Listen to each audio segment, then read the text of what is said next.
nëse zhvillimi I transportit ka afruar distancat mes njerëzve, atëherë teknologjia digjitale ka ndryshuar mënyrën se si jetojmë çdo ditë.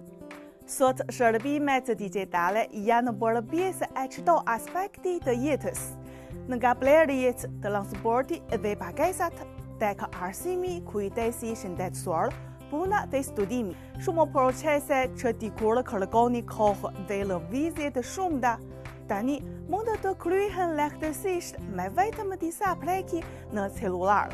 Teknologjia digjitale vazhdon të përmirësojë jetën e njerëzve, duke e bërë atë më të shpejtë, më të lehtë dhe me cilësi më të lartë. Brenda një shekulli, ndryshimet kanë qenë të jashtëzakonshme. Një pajisje e vogël inteligjente lidh thotë miliona njerëz me botën dhe dëshmon zhvillimi I madh që ka përjetuar mirëqenia e njerëzve në Kinë.